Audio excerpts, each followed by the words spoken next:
भगवान विष्णु, लक्ष्मी जी और कछुए की कहानी। क्षीर सागर में भगवान विष्णु शेष शैया पर विश्राम कर रहे हैं और लक्ष्मी जी उनके पैर दबा रही हैं।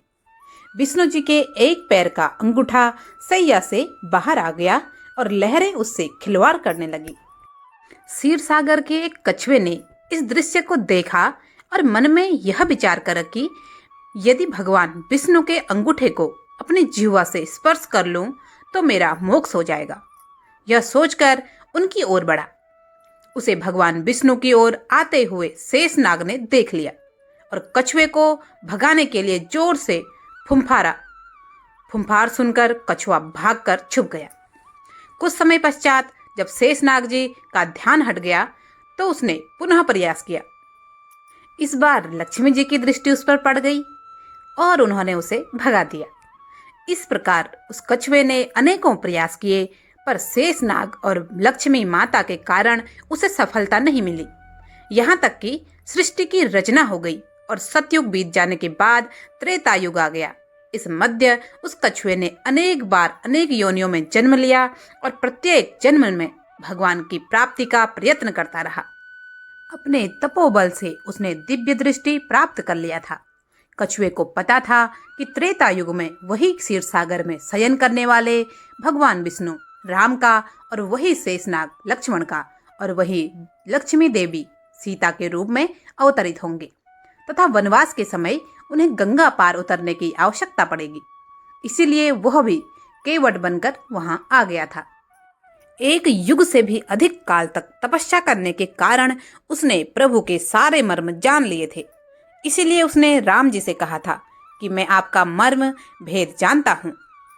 संत श्री तुलसीदास जी भी इस तथ्य को जानते थे, इसलिए अपनी चौपाई में केवट के मुख से कहलवाया है कि कहीं तुम्हार मर्म में जाना।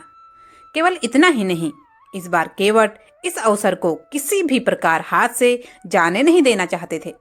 उन्हें याद था कि शेषनाग क्रोधित कर फुंफारते थे और मैं डर जाता था। अब की बार वे लक्ष्मण के रूप में मुझ पर अपना बाण भी चला सकते हैं, पर इस बार उसने अपने भय को त्याग दिया था। लक्ष्मण के तीर से मर जाना उन्हें स्वीकार था, पर इस अवसर को खो देना नहीं। इसीलिए विद्वान संत श्री तुलसीदास जी ने लिखा है, हे नाथ, मैं चरण कमल धोकर आप लोगों को नाव पर चढ़ा लूंगा। मैं आपसे उतराई भी नहीं चाहता। हे राम, मुझे आपकी दुहाई और दशरथ जी की सौगंध है, मैं आपसे बिल्कुल सच कह रहा हूँ। भले ही लक्ष्मण जी मुझे तीर मार दें, पर जब तक मैं आपके पैरों को पखार नहीं लूंगा तब तक, हे तुलसीदास के नाथ, हे कृपालु, मैं पार नहीं उतारूंगा। तुलसीदास जी आगे और लिखते हैं, केवट के प्रेम से लपेटे हुए अटपटे वचन को सुनकर करुणा के धाम श्री रामचंद्र जी जानकी जी और लक्ष्मण जी की ओर देखकर हंसे, जैसे वे उनसे पूछ रहे हैं, कहो अब क्या करूं? उस समय तो केवल अंगूठे को स्पर्श करना चाहता था और तुम लोग इसे भगा देते थे, पर अब तो यह दोनों पैर मांग रहा है। केवट बहुत चतुर था। उसने अपने साथ ही साथ अपने परिवार पितरों को भी मोक्ष प्रदान करवा दिया। तुलसीदास जी लिखते हैं, चरणों को धोकर पूरे परिवार सहित उस चरणामृत का पान करके उस जल से पितरों का तर्पण करके अपने पितरों को भवसागर से पार कर फिर आनंद पूर्वक प्रभु श्री राम को गंगा के पार ले गया। उस समय का प्रसंग है जब केवट भगवान के चरण धो रहे थे। बड़ा प्यारा दृश्य है। भगवान का एक पैर धोकर उसे निकालकर कठौती से बाहर रख देते हैं और जब तक दूसरा पैर धोने लगते हैं तो पहला वाला पैर गीला होने से जमीन पर रखने से धूल भरा हो जाता है। केवट दूसरा पैर बाहर रखते हैं, फिर पहले वाले पैर को धोते हैं। एक एक पैर को 7-7 बार धोते हैं। फिर ये सब देख कर कहते हैं, प्रभु एक पैर कठौती पर रखिए और दूसरा मेरे हाथ पर रखिए ताकि मैला ना हो। जब भगवान ऐसा ही करते हैं तो जरा सोचिए क्या स्थिति होगी। यदि एक पैर कठौती में है और दूसरा केवट के हाथों में, भगवान दोनों पैरों से खड़े नहीं हो पाते। बोले, केवट मैं गिर जाऊंगा।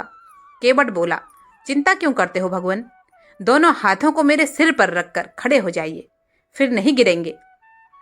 जैसे कोई छोटा बच्चा है, जब उसकी माँ उसे स्नान कराती है तो बच्चा माँ के सिर पर हाथ रखकर खड़ा हो जाता है। भगवान भी आज वैसे ही खड़े हैं। भगवान केवट से बोले, भैया केवट, मेरे अंदर का अभिमान आज टूट गया। केवट बोला, प्रभु क्या कह रहे हैं? भगवान बोले, सच कह रहा हूँ केवट।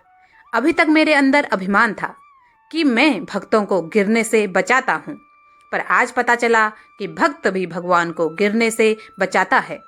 वीडियो पसंद आए तो प्लीज़ एक लाइक जरूर करें, चैनल पर नए हैं तो सब्सक्राइब करें और कमेंट बॉक्स में आप दुनिया के कौन से कोने से वीडियो देख रहे हैं जरूर बताएं।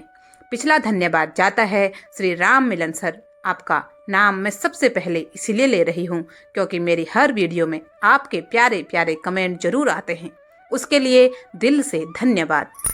और दूसरा धन्यवाद जाता है भनराम मीना बिलर राजस्थान से, और जगदीप सिंह हरियाणा से, और कामिनी सैनी जी, आपको मैं कैसे भूल सकती हूँ। इतने प्यारे प्यारे कमेंट आपके हर वीडियो में मेरे आते हैं, उसके लिए तहे दिल से धन्यवाद। और आप कहाँ से हैं जरूर बताना। आप सभी का दिल से बहुत बहुत धन्यवाद। जय जय श्री राम।